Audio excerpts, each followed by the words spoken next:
Entonces, en la clase de hoy tenemos que ver el modelo, como mencionábamos, de la óptica, pero basado en ondas, y no en la óptica de rayos.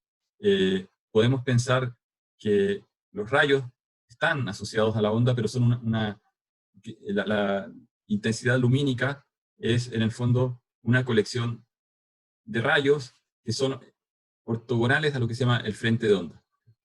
Entonces, uno puede hacer la analogía con el lanzar una piedra en un estanque de agua. Tenemos una superficie y esa energía, la energía de la piedra, va a hacer que se formen ondas sobre el estanque. Entonces estas ondas tienen una dirección normal al frente, ¿no? Al frente de propagación. Entonces esto puede verse de dos maneras distintas. Aquí tenemos una superficie que para cada posición R tiene un valor de intensidad. Es como la cantidad de energía de los fotones que van viajando, y van todos viajando en un cierto orden.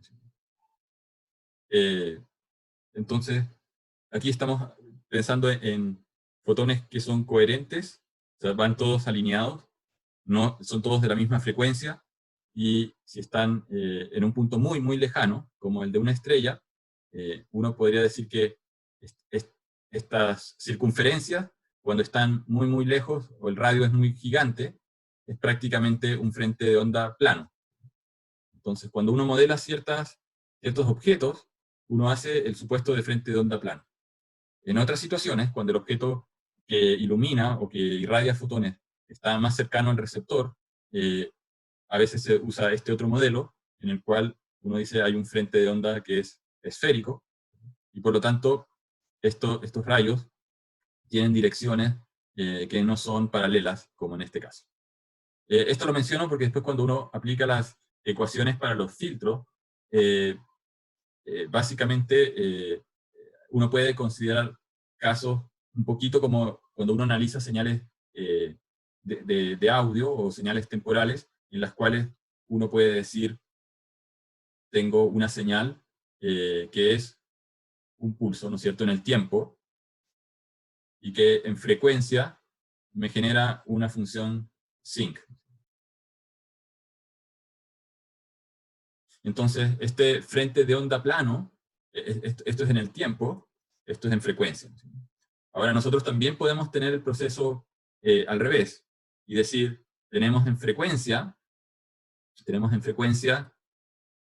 algo que en el espectro de Fourier, o el espectro de frecuencias, tiene la misma cantidad de energía o de amplitud a distintas longitudes de onda, distintas frecuencias, cero en otra, y en el tiempo, en el tiempo esto genera una función inversa, pero una función sinc. Sinc es seno de x partido por x. Esta es la función sinc. Entonces, ¿esto por qué lo planteo? Porque el frente de onda con rayos paralelos, uno no puede también trabajar como si fuese esta función rec. Entonces, es una simplificación de la realidad. Y después entender que eso va a causar una especie de sinc. Entonces, nosotros cada fotón lo podemos considerar como un objeto que tiene una componente de frecuencia. Una onda electromagnética de una cierta frecuencia. Por lo tanto, aquí estamos hablando de que este conjunto de fotones existe o vive con este rango de frecuencia, y cuando nosotros lo vemos desde la perspectiva espacial, aquí estamos haciendo transformada de Fourier inversa, aquí estábamos haciendo transformada de Fourier del tiempo a la frecuencia, aquí estamos pasando de la frecuencia al tiempo, o al espacio, ¿cierto? En el caso de las imágenes, más que, en realidad es una combinación de valores de intensidad en cada punto del espacio y en cada instante del tiempo. Son transformadas de Fourier un poquito más generales. No nos vamos a meter a fondo en el detalle, digamos, del análisis matemático. Algunos han hecho análisis de señales, otros no. Pero espero, digamos, si hay alguien que no sabe del tema de transformadas de Fourier, lo podemos conversar después. El punto importante es entender primero que en el espectro visible las distintas longitudes de onda están comprendidas entre los 10 nanómetros y 1 milímetro, en realidad, uno diría la parte visible en sí es mucho más acotada. Mencionábamos la clase pasada los 390 nanómetros como el inicio, el fin del ultravioleta, el inicio del violeta, azul, y llegamos al eh, rojo que está entre 650, el rojo intenso 750, pero ya después del 760 o 780 parte lo que nuestros ojos no ven, que es el infrarrojo. Entonces, estas son las longitudes de onda. La longitud de onda tiene unidades de metros, ¿cierto? Si queremos imaginarlo esto espacialmente, es esta distancia. Esto sería el lambda.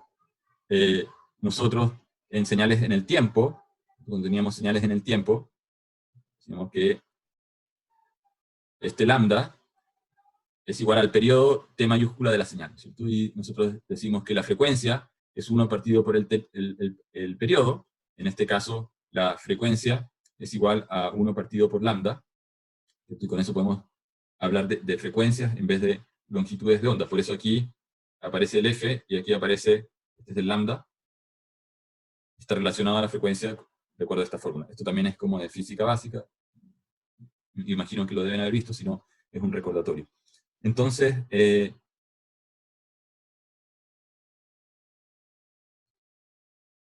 aquí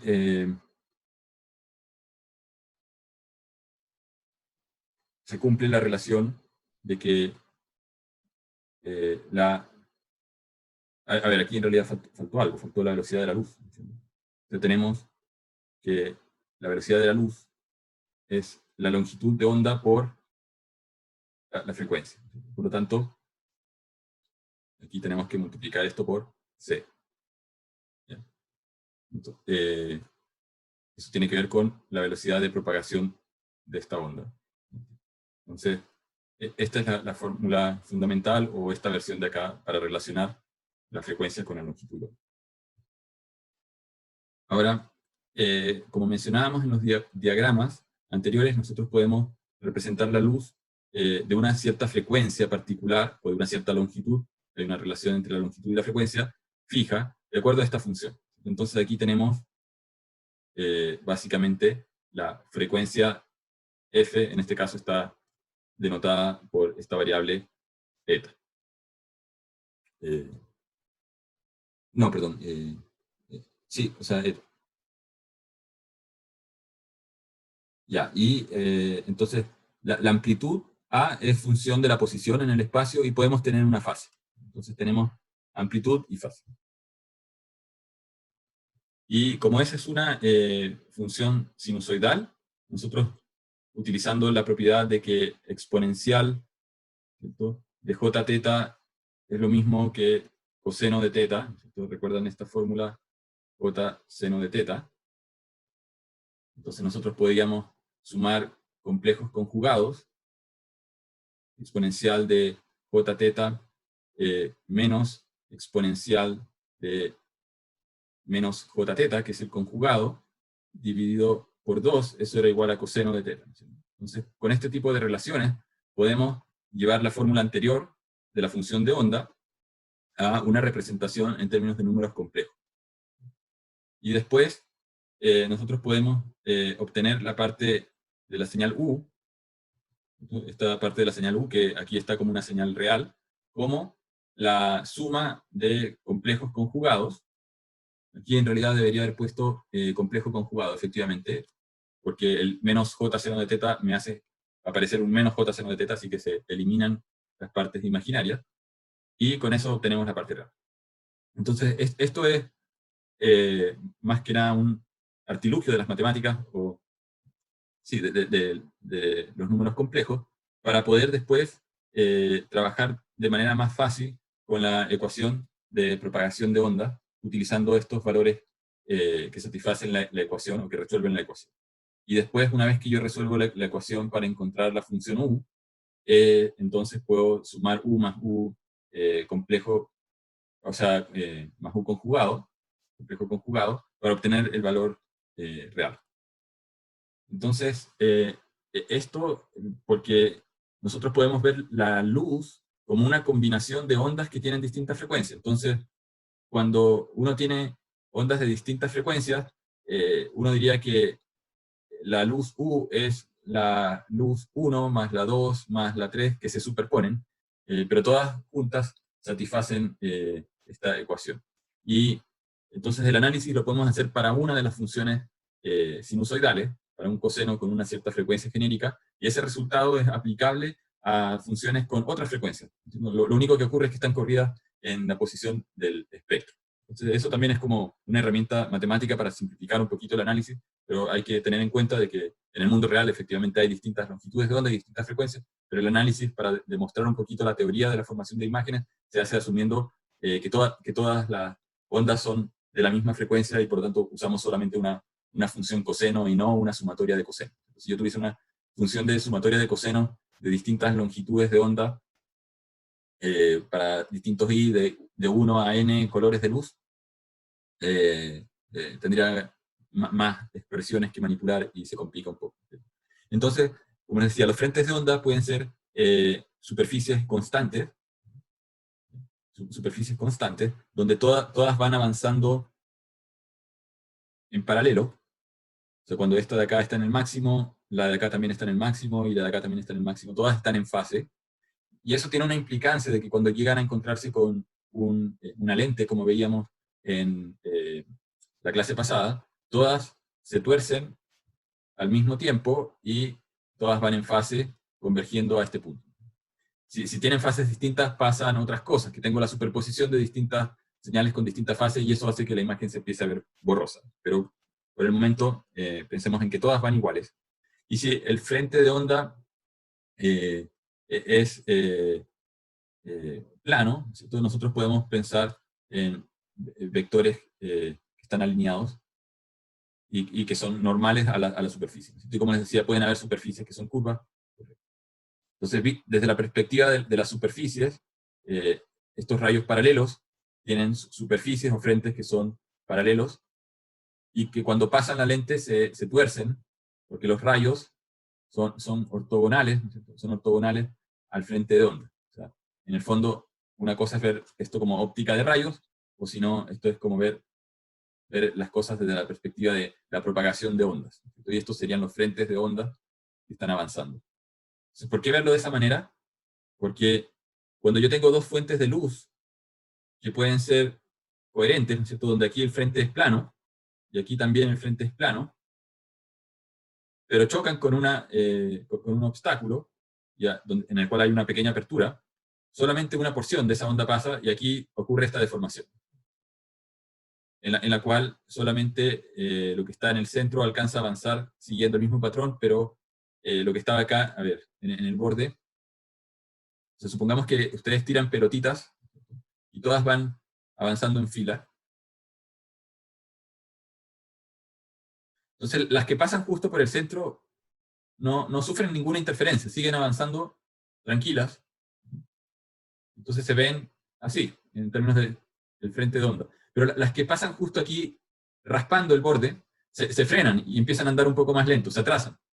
Se atrasan con respecto a las otras. Las que están más pegadas se atrasan más.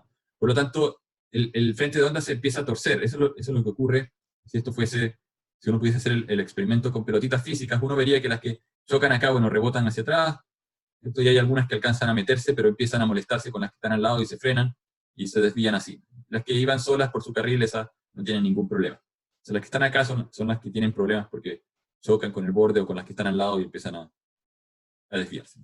Entonces, el punto es que ocurre este fenómeno de torcer el frente de onda y hay ciertos lugares donde las ondas se superponen y se suman. Y hay ciertos lugares donde tengo una que va así y la otra que va así. Cambiaron de fase, ¿no? En ciertas ubicaciones. Entonces tengo ciertas zonas donde las dos van alineadas, las intensidades se suman.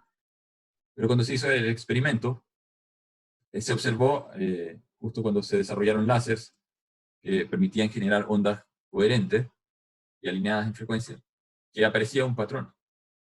Este patrón, que tiene partes más intensas, más brillantes y partes más oscuras, es justamente el observar esto de acá, ¿no? Porque hay zonas, puntos donde se suman y puntos donde se restan, y ocurre eso.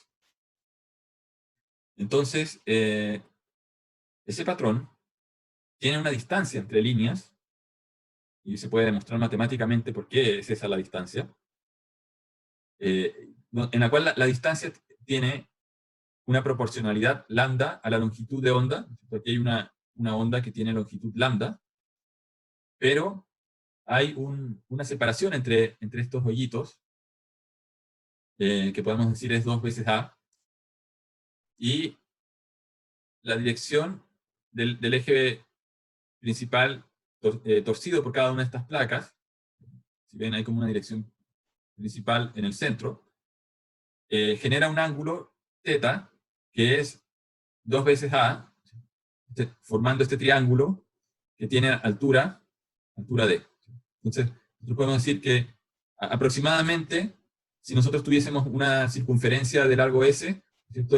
Y un ángulo θ, entonces sabemos que S es igual al radio por θ, ¿no es cierto? O dicho de otra manera, el θ es el S dividido por el R, perdón.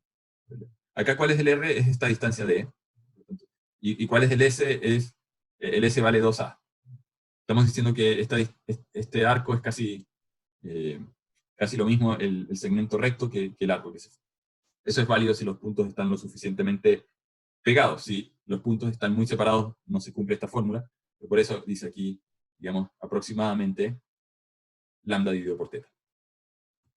¿Ya? Entonces, podemos ver matemáticamente cómo es que eso ocurre. Nosotros decíamos, bueno, podemos llevar una expresión de onda sinusoidal, escrita como una amplitud por coseno, ¿cierto? Donde esta amplitud A es constante en todos los puntos del espacio. Entonces, tenemos un sistema de coordenadas X, Y y Z, y en cada punto del espacio hay una parte de esta sinusoide, A coseno de 2pi por la frecuencia, por el tiempo, más la fase. Entonces, esto lo podemos llevar a la notación compleja con el U mayúscula. Recuerden que esta era el U minúscula. Y después hay un sistema óptico que en el fondo es un filtro. Los que han hecho análisis de señales saben que si uno tiene un espectro de Fourier, ¿no es cierto? Y yo bloqueo ciertas frecuencias y solamente dejo pasar, supongamos que tengo un espectro de Fourier f de la frecuencia omega, pongamos acá frecuencia omega, para no confundirlo con la f de frecuencia de la luz, versus frecuencia. Y mi espectro original puede ser todo esto, pero yo bloqueo la zona achurada y solamente dejo pasar una parte. ¿Qué significa dejar pasar una parte? Significa que hay una apertura, ¿no es cierto? Tengo una onda, y de repente aquí hay una barrera física, aquí hay una barrera física, y solamente una parte pasa. O sea, para ciertas ubicaciones, aquí no pasa nada, porque esta barrera bloquea la onda. Entonces uno puede ver el sistema óptico de esa manera. Esta sería como la lente o el filtro más básico que uno puede hacer. Después uno puede hacer otro tipo de filtros. Uno podría poner aquí un vidrio que tiene un color. Es decir, si aquí vienen dos longitudes de onda distintas, una lenta y una muy rápida, este vidrio puede ser un tipo de puerta o de colador que no deja pasar la lenta y solamente deja pasar la rápida. Entonces, al final, el concepto de filtro, sea un filtro físico, o sea, el filtro máximo es poner una pantalla negra, ¿no es cierto? Un material que no deja pasar la luz. Eso es apagar básicamente esta señal y ponerla en cero, dejar un espectro plano. Después está la opción de hacemos un pequeño hoyito en el material y dejamos pasar todo. Entonces ese pasar todo es como un pasabanda, dejo que pase todo lo que está. Y después puedo poner filtros que atenúan, ¿no es cierto? Dejo pasar algo que está entre cierto color y cierto color, pero máximo hasta cierta amplitud.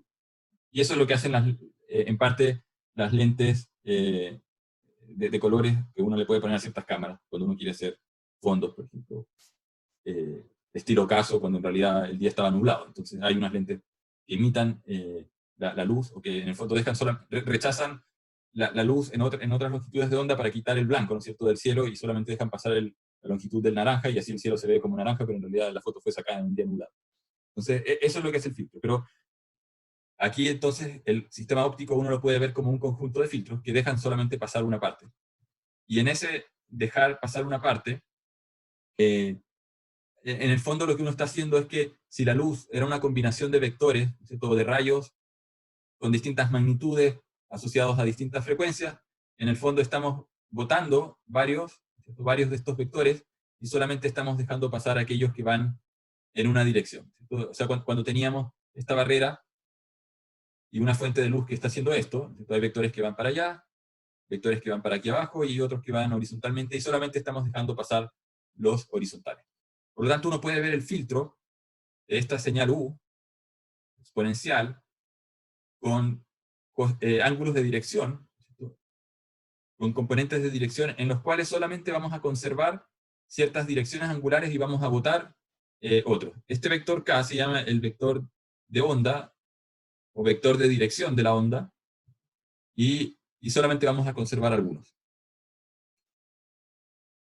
Entonces, como les decía, está la descripción del vector hacia dónde se propaga la onda, y al pasar por el filtro, aquí hay una representación del filtro en términos de las líneas que deja pasar y hacia dónde apuntan en el espacio. Entonces tenemos una función de ese tipo en relación a la longitud de onda y a la dirección del vector. Entonces, cuando nosotros queremos hacer la transformada de Fourier inversa, porque tenemos que devolvernos al dominio del espacio para entender cómo se forma la imagen en cada lugar del espacio, tenemos que tomar nuestra función, esta de acá, meterla en la fórmula de la transformada, pero aquí estamos metiendo algo que no tiene todos los kx, ky, kz, porque eliminamos alguno de estos, en particular el kz, por el filtro. Entonces, aquí de partida hay un supuesto que es que la onda pasó por el filtro y se le fueron ciertas componentes. O sea, hay ciertas direcciones. Si la onda iba así y la hago pasar por una apertura que está alineada con el eje Y, entonces le estoy quitando el eje X y le estoy quitando el eje Z en el fondo, y solamente estoy dejando pasar la componente Y. O sea, incluso esta debería borrar. Pero aquí están diciendo, dejo pasar esto en una cierta dirección particular, y es como una onda que está en un plano, contenida dentro de un plano particular. Es la combinación del eje X y del eje Y. Esto mismo se puede hacer combinando el X con el Z, o el Z con el Y. Pero aquí, digamos, pasa por esta apertura, que es una línea, y deja solamente pasar una línea de luz.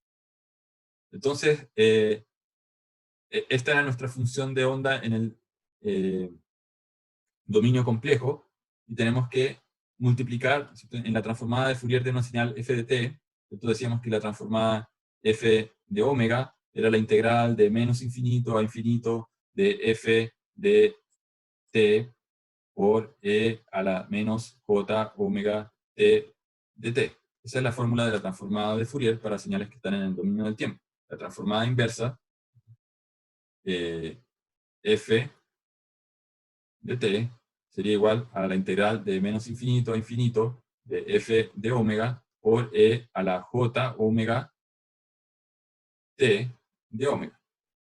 Donde aquí la integral está haciéndose sobre todos los valores de frecuencia.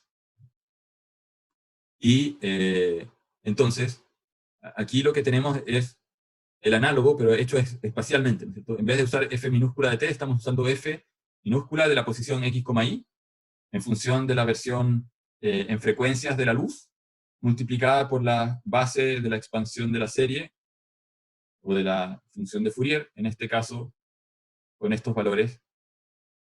¿No? Y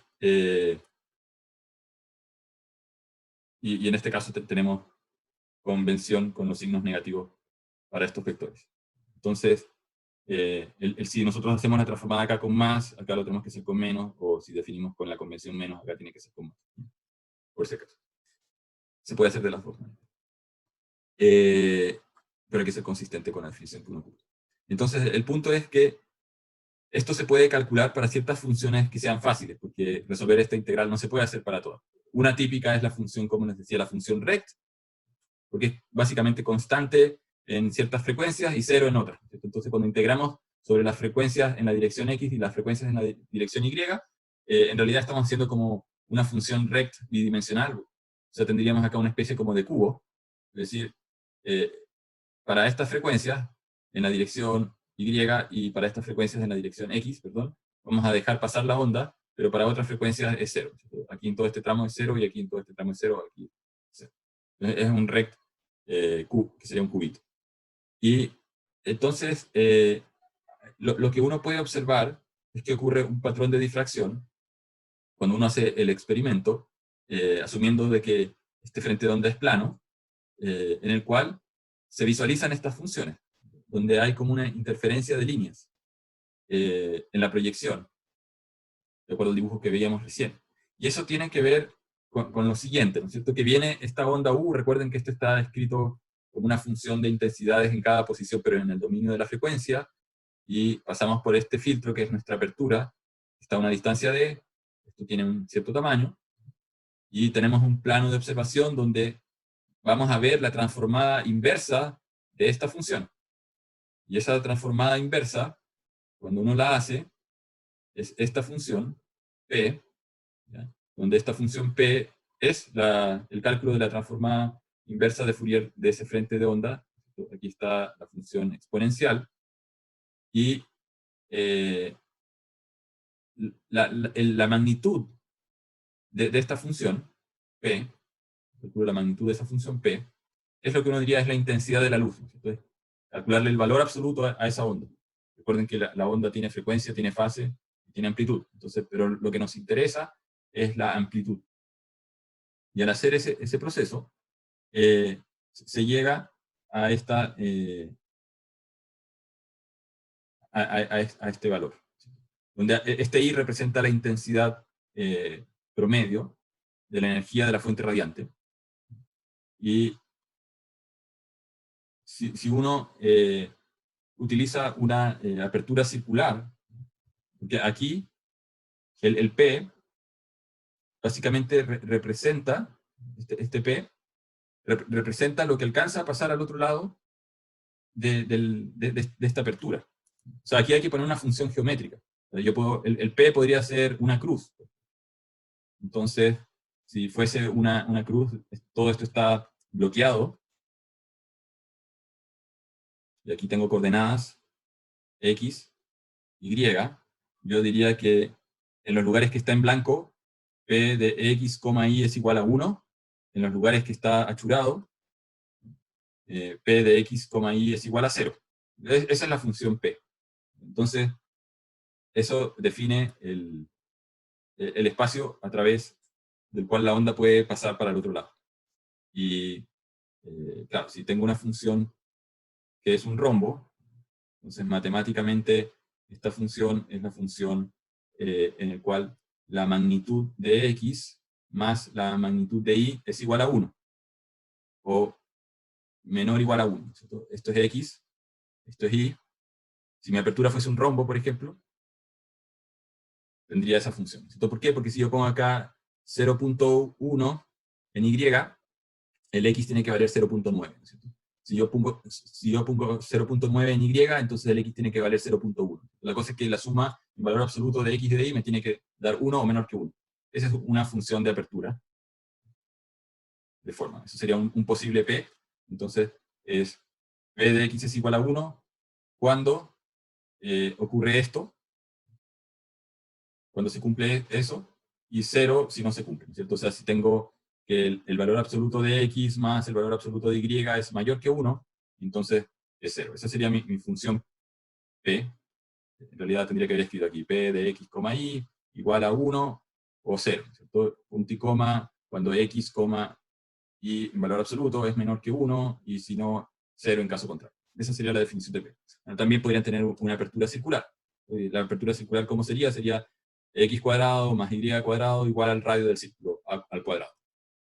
Entonces, cuando uno pone esa fórmula P de X, y resuelve esta integral, no lo vamos a hacer, uno llega a esto. De hecho, aquí se está diciendo el P es circular. Entonces, aparece esta función J. Esa función J es una función de Bessel de primer orden. Como les mencionaba, la función de Bessel es una sumatoria de sinusoides, o de sincs en el fondo. Entonces uno podría decir, aquí lo que ocurrió es que al pasar por esa apertura, sumé sincs de distinta longitud de onda. Me quedó mal hecho el sinc, pero tenía que tener el máximo acá. Bueno, tengo, la función de Bessel es la suma de muchos sincs de distintas longitudes, y al final lo que ocurre es que tengo una función donde los negativos con los positivos se anulan y queda algo así en intensidades, en valor absoluto.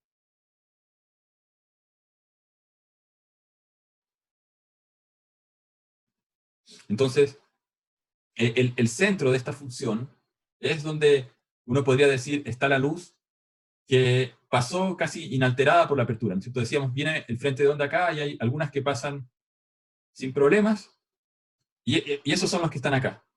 Y hay otros que se fueron por el borde, chocaron y se fueron para el lado, y esos son los que están por acá. Pero el contenido de información principal de cómo era esta fuente de luz está en el sector central. Por lo tanto, yo podría deshacerme de estos pedazos e ignorarlos, porque son versiones repetidas o réplicas del principal. Uno podría decir son como ecos de la misma onda que llegaron un poco después. Entonces, eso los puedo eliminar y no estoy perdiendo información. Son versiones achicadas de lo mismo y corridas especialmente. El punto es que el tamaño de eso, de la base de este pic principal, en la función de Bessel que se forma, que es esta de acá, tiene este valor, 1.22 lambda veces por el diámetro de la apertura. Esta letra D es el diámetro del círculo que se utilizó en la apertura. Y yo paso eso a aperturas en términos de diámetro. Y eso forma la siguiente imagen. O sea, aquí está la apertura. Uno proyecta, si uno viene con un frente de onda plano en ambas direcciones Y y X, es uniforme, lo que uno ve en la proyección es una serie de discos o de círculos concéntricos. Ese patrón se llama el patrón de Avery. Hace mucho tiempo atrás se dieron cuenta de que se formaban esas aureolas y no sabían por qué era hasta que empezaron a hacer la matemática en términos del modelo de ondas, porque esto no lo podían ver con la lógica de pensar que la luz son rayos, ¿no? Bajo el supuesto de que la luz son rayos, uno diría, aquí tengo un rayo perfecto que choca contra el patrón y no pasa, y aquí tengo otro que viene un poquito justo al lado y pasa directo, y bajo esa lógica se me formaría el disco central, pero no se formarían los otros. Pero cuando se adopta, digamos, el modelo de ondas, y uno considera que hay una interacción con el borde y que la onda se ve frenada y hay una parte que alcanza a pasar pero empieza a avanzar más lento que la parte central, aparece matemáticamente efectivamente el patrón y matemáticamente se puede demostrar que ese patrón tiene un tamaño que va a depender de esta distancia, que va a depender de este ángulo, que va a depender de esta apertura, y ese es el patrón de Avery. Entonces, cuando uno va a diseñar el chip, uno tiene que diseñar el chip para que el píxel alcance a recoger la componente principal. O sea, si yo hago un píxel más pequeño, hay parte de la energía de la onda central que la perdí, o sea, perdí todo esto.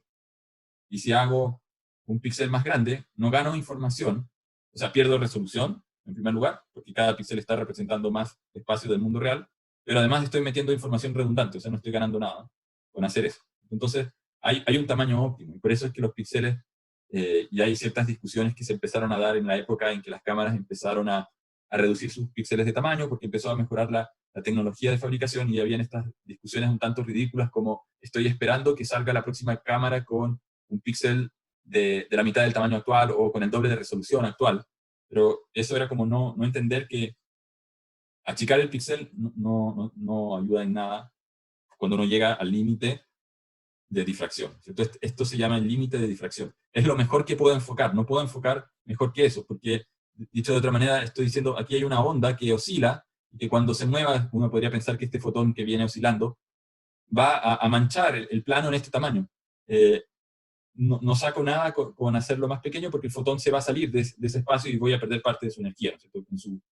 En su traspaso por el material que estoy usando para tratar de capturarlo a través de electrones que se sueltan por la interacción Profesor, del fotón. disculpe, una consulta. Sí. Si, digamos, sobredimensiono ese, digamos, límite de difracción, en el fondo lo que estaría entrando es información redundante, ¿es ruido? Solamente genera desenfoque. Porque, Ya, desenfoque. exacto, o sea, si yo hago píxeles más grandes, aquí en toda la explicación hemos hecho este supuesto de frente de onda plano. Y eso es casi como decir que tengo una fuente única que solamente ilumina en un solo color, como les decía, con todos los fotones que salen ordenaditos en fila, todos juntos de la mano, uno al lado del otro. Y la verdad es que un objeto real, no sé, si yo tengo un árbol, tiene ramas, tiene hojas, algunas hojas más claras, otras más oscuras, son distintas longitudes de onda que están andando una al lado de la otra. Entonces yo voy a tener proyectado en el píxel vecino otra, ¿no es cierto? Otro de estos patrones. Ya supongamos que en el mundo real tengo una hoja de color verde y tengo aquí al lado la manzana de color rojo, ¿no es cierto? Y la manzana me genera un fotón rojo que cae acá en este píxel, y la hoja verde me genera un fotón verde que cae en el otro. Pero en lo que realmente está ocurriendo es que está generándose sobre el píxel esta onda, ¿no es cierto?, este patrón de Bessel, y sobre el otro se está generando. Entonces, aquí lamentablemente me cuesta cambiar con el puntero del PowerPoint de color de puntero, y por tiempo no me quiero cambiar al de Zoom, pero aquí tendría otro patrón de estos, superpuesto, donde este de acá es a ver, perdón, este era el rojo porque este era el de la manzana y este era el verde. Ahí me tienen que creer. Entonces, aquí tengo la superposición de colores, y si yo hago el píxel un poquito más ancho, en realidad estoy metiendo parte de la energía de la manzana, del fotón rojo, en el píxel que estaba supuestamente hecho para mirar la hoja que era verde.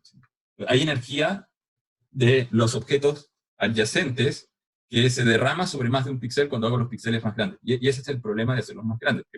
Y al final eso se traduce en que yo veo imágenes desenfocadas por muy bien hecha que esté la lente tratando de enfocar. O sea, llego a lo que se llama el límite de difracción, límite de enfoque por difracción, y que tiene que ver con esto que yo les decía el otro día: los que tienen miopía y empiezan a hacer un hoyito con los ojos y se sacan los lentes y pueden enfocar. La mano está haciendo, o el hoyito que ustedes hagan con una cartulina o un cartoncito, está haciendo las veces de lente, está torciendo el frente de luz que viene hacia sus ojos y lo está curvando, tal como lo curvaría una lente de vidrio. En el caso de la lente de vidrio se curva por otra razón, porque hay un paso de un medio, de un índice de refracción distinto, ¿no es cierto? Cambia la velocidad, pero el hecho de que la lente tenga curvatura significa que hay ondas que, supongamos que todas venían ordenadas, planas, hay unas que chocaron primero con la lente y hay otras que chocaron un rato después, y esas que chocaron un rato después se curvan o se tuercen después y con un ángulo distinto, porque está la ley de Snell actuando, ¿no es cierto? Entonces, en la lente ocurre un desfase en la onda por curvatura, y además ocurre que se tuercen distinto porque, a ver, si yo pongo una lente plana o un vidrio plano, todas se van a torcer igual. Y al final el resultado es que no enfoco nada, porque todas tenían un frente de onda plano y todo el frente se enchuecó y ahora se va para otro lado. Y eso es lo que uno ve en el típico experimento de poner, no sé, un lápiz adentro de un vaso con agua. Todo se enchuecó igual y todo se ve corrido. Pero cuando tengo la curvatura de una lente propiamente tal, lo que estoy haciendo es que lo que viene plano, en ciertos lugares lo tuerzo más con la curvatura de la lente que en otros que están justo coplanares con el plano tangente en el punto central de la lente. Ese efecto de enfoque también ocurre matemáticamente cuando uno ve el problema con poner una placa y con un hoyito. Solamente que, como se podrán imaginar, el enfoque en ese caso es peor, porque si hago un hoyito muy grande, o sea, no puedo hacer lentes con... Hay cámaras en algunos dispositivos electrónicos muy baratos que prácticamente no tienen lente. Lo que están usando es el truco de usar un filtro con un hoyito. Y con eso se ahorran costos de fabricación. Usan una lente que en el fondo está basada en el efecto de difracción. Pero si yo hago...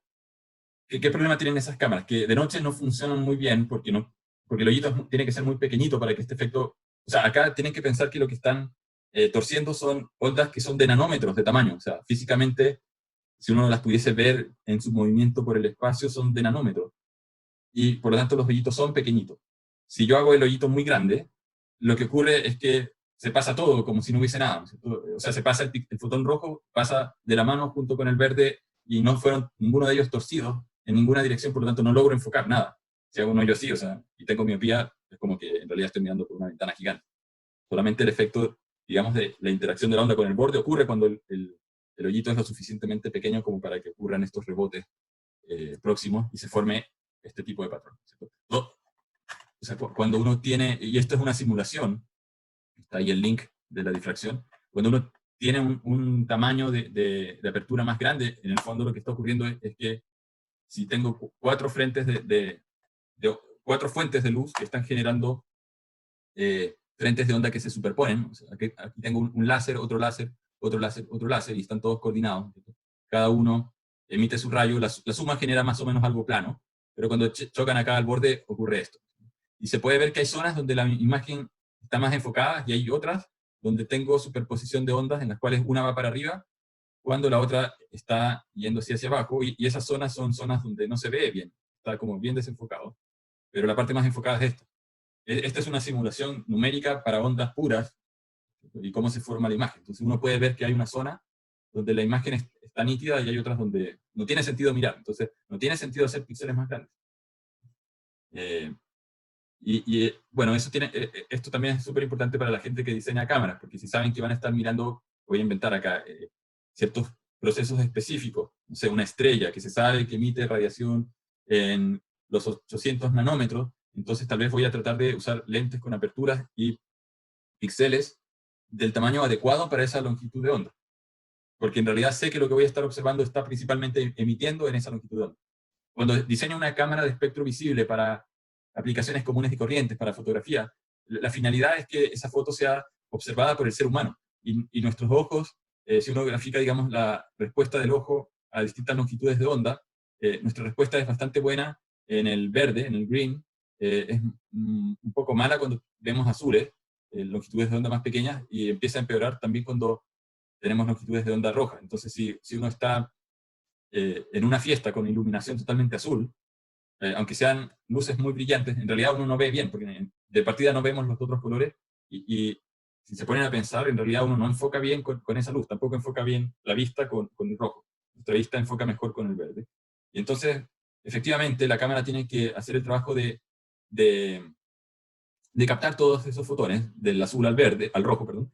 Entonces la pregunta es: ¿de qué tamaño hago el píxel? ¿Lo hago para la longitud lambda azul o lo hago para la longitud verde? Y la respuesta es que al final en el diseño se utiliza principalmente la longitud, el promedio en el fondo, o el peak de la respuesta de los humanos, y esto está más o menos en 560 por ahí nanómetros, que es el verde, el amarillo verde intenso. Entonces, ese es como el criterio de diseño. ¿Por qué lo hacen de un tamaño? Porque usan esa longitud de onda, porque el usuario es el ser humano. Si el usuario es una máquina de instrumentación astronómica, un instrumento astronómico, entonces puede que haya que diseñar el píxel con otro tamaño para optimizar, digamos, la captura de la energía en esa frecuencia.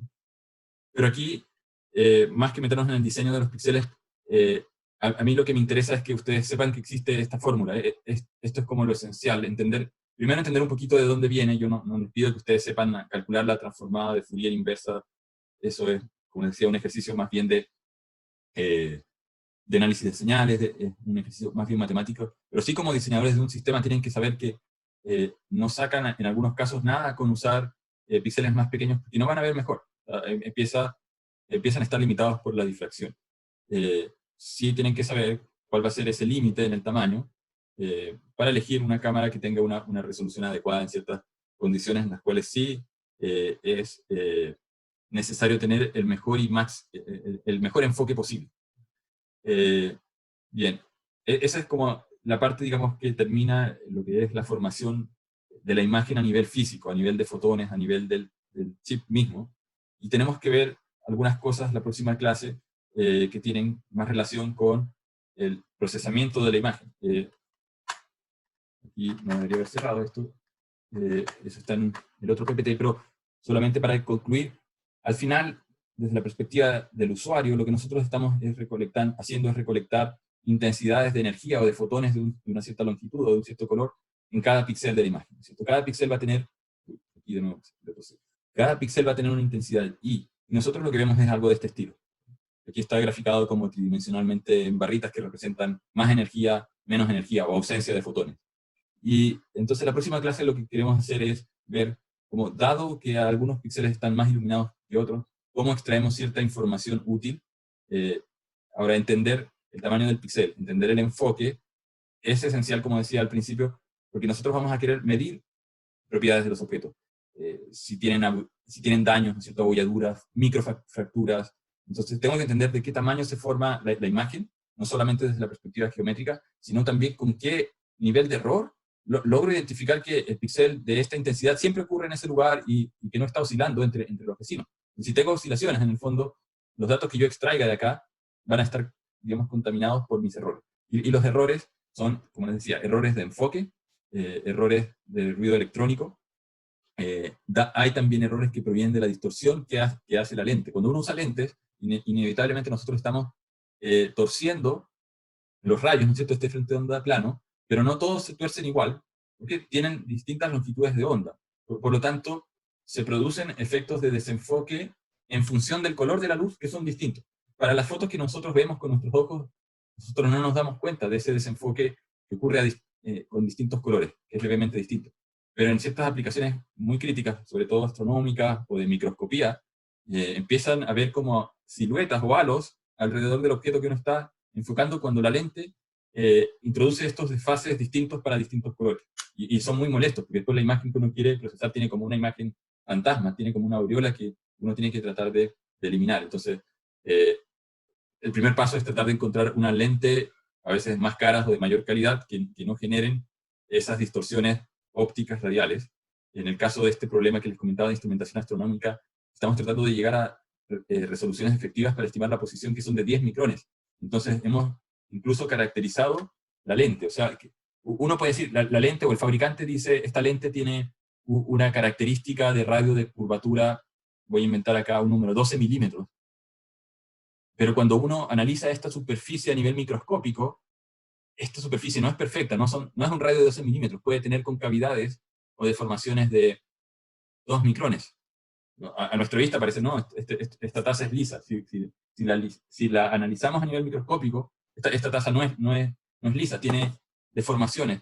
Entonces, ¿en qué se traduce eso? Aquí en el dibujo mío está exagerado, pero se traduce que nosotros hemos observado que hay ciertas zonas de la imagen, cuando nosotros estamos observando estos pequeños brazos robóticos, que son cada uno como de 10 centímetros, cada uno mueve una fibra óptica, el brazo en la mano tiene una fibra óptica, y hay 1000 de estos brazos, y los tenemos que ver con resoluciones de desplazamientos de 10 micrones, ¿no? Y entonces nosotros logramos decir, sí, el brazo 1 cae acá, y el brazo 2 cae por acá. Y cuando se mueve 10 micrones el brazo 2, efectivamente vemos que se mueve 10 micrones. Y cuando se mueve 10 micrones el brazo 1, vemos que se mueve 7 micrones. Entonces empezamos a hacernos preguntas, ¿por qué está pasando eso? Si tenemos la fórmula, se supone que todo tiene que ser igual, y este se movió 10, y este se movió 10, y sin embargo, cuando lo vemos en la imagen, se movió 7. Y ahí nos dimos cuenta que la distorsión de fabricación de la lente afectaba. O sea, nos afectaban dos cosas. Cuando la temperatura de la cámara cambiaba, de 20 grados centígrados, porque hacía calor, a un día con 25 grados centígrados, la dilatación del marco, que pueden ser fracciones de milímetro, o sea, 30 micrones, estiran la distancia focal, y eso nos producía un desenfoque. Y la otra cosa es que cuando nosotros caracterizábamos el plano, porque después, ¿qué fue lo que hicimos? Imprimimos un patrón de puntos, donde sabíamos que todos los puntos eran equidistantes. Y sin embargo, en la imagen aparecían algunos más cerca y otros un poquito más lejos. Estamos hablando de, cuando digo poquito, 5 micrones de diferencia. Pero a nosotros 5 micrones nos afecta un montón, porque estamos tratando de ver cosas con errores de 10 micrones. Entonces no es lo mismo que me digan 10 a que me digan 15 o que me digan 5. Y ahí fue que descubrimos que las lentes que compramos todas tenían como, no son fallas de fabricación, porque para aplicaciones comunes y corrientes nadie se está preocupando de esto, o sea, de ver que la silueta de la persona está corrida en la imagen micrones, nadie se da cuenta de eso, pero a nosotros nos afecta un montón. Entonces hemos tenido que hacer caracterizaciones de lentes, ver cómo cada lente, porque tenemos este sistema de 12 cámaras, las 12 se supone que son iguales, pero cada una tiene distorsiones distintas en la imagen, leves, y por software estamos compensando. O sea, sabemos que cuando la imagen en una cámara se achica, se contrae un cierto porcentaje, un 1% en una zona, entonces por software tenemos que dilatar la imagen en 1% en esa cámara. Y en otra cámara puede que la zona donde tengamos que aplicar la dilatación sea distinta. Pero estos son como, diría yo, de las cosas como más extremas que me ha tocado ver o hacer, porque en otras cosas de robótica uno no está a este nivel analizando este tipo de formaciones. Pero ha sido un proceso muy interesante desde la perspectiva de aprender lo que está ocurriendo a bajo nivel y cómo en ciertas aplicaciones de metrología, que también están ligadas, por ejemplo, a la industria aeronáutica y automotriz, que en el caso de la industria aeronáutica en particular, a ellos también no les da lo mismo tener la estructura de un álave o de una hélice con ciertas deformaciones, aunque sean microscópicas, porque microscópicamente eso está introduciendo efectos aerodinámicos que para ellos, a las velocidades que operan, son muy indeseables. Entonces, en aeronáutica también están usando cámaras para ver deformaciones micrométricas de la superficie, con sistemas de iluminación estructurada, que es lo que vamos a ver la próxima clase. O sea, ya hemos visto cómo se forma la imagen, ahora vamos a ver qué pasa si analizamos esos píxeles, cómo extraemos posiciones de la fuente de luz a partir de esos píxeles para reconstruir la forma 3D del objeto o la posición 2D en los procesos más básicos. Nosotros no nos vamos a meter en el reconocimiento de patrones, pero sí por lo menos llegar a la parte de entender dónde están los objetos que estamos mirando, porque eso es como un proceso de los más básicos en lo que es automatización industrial usando visión. Eso, entonces lo dejamos hasta aquí por hoy y seguimos el próximo martes.